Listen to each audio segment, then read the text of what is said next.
Azione scaligera, caccia di punti, ospita il Miti Vicinalis, reduce da un 4-4 interno contro il Mestre Fenice. Buonasera da Odino Baggio per Roploz e benvenuti alla GSM Forum di Verona. Oggi è Pupi, Miti Vicinalis. Mette giù, va fuori da Buxa, controllo di sinistro, poi lo scarico. Ancora Buxa, tunnel col mancino, poi tenta la conclusione, finisce a lato. Cardellicchio si gira pressato, poi torna indietro, va verso la porta. Ancora il numero 3, Cardellicchio, la lascia lì. Arriva Cescon col mancino, deviazione, calcio d'angolo. Lascia Leonid Catani e se ne va in profondità. Catani ha spazio per accentrarsi e cercare la conclusione. Andare vicino pure dalla porta opposta da Matteo Bursi, invece cercato Bortolotto. Gira il pivot, missile, fa tremare la porta. Zagoli in protezione di palla. Battistello sulla destra. Taglia verso il centro Battistello, ma Zagoli fa tutto da solo. Battistello sul tap-in.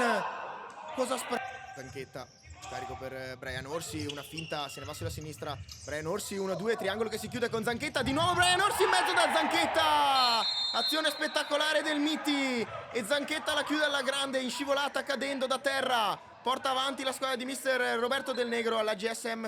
E con Roploz arrivano le mix card con la R per vedervi, ma soprattutto per rivedervi 3-5 azioni dello stesso giocatore in un'unica partita, formato verticale, tracking ball sul giocatore. Andate a vedere tutti i dettagli nel link in descrizione. Torniamo al campo con il numero 11. Riparte la squadra di casa con il numero 25, 3 contro 2, ne salta uno, è libero sulla destra, non arriva l'appoggio. Andare dietro da Sabattino, invece va in mezzo, riconquista il pallone il Miti, e quindi riparte con Marson col mancino di fronte al portiere.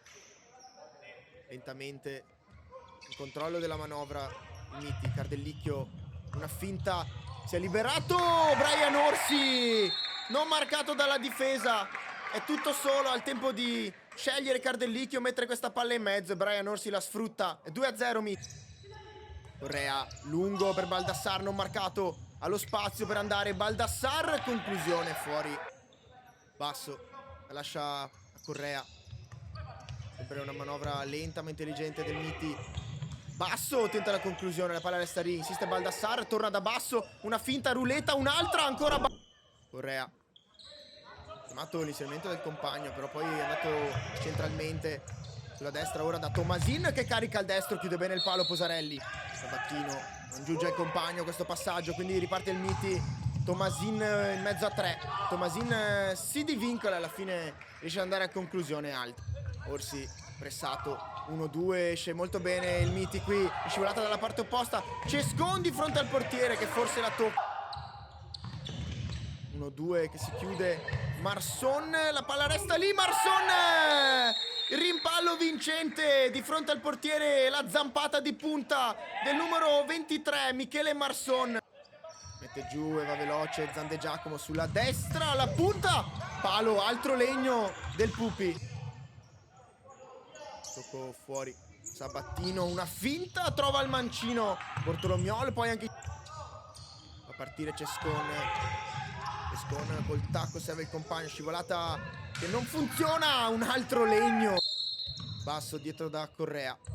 Correa col mancino va lungo, la becca Bortolotto, quindi altro sinistro, traversa ancora Bortolotto facendo la collezione di pali.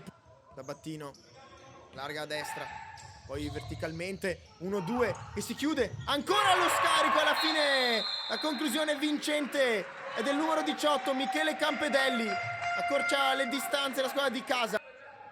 Arriva una munizione per il numero 3 Cardellicchio e nel frattempo c'è anche il triplice fischio del direttore di gara. Nello spettacolo architettonico della GSM Forum il Pupi perde contro il Miti Vicinalis che si impone per 3-1.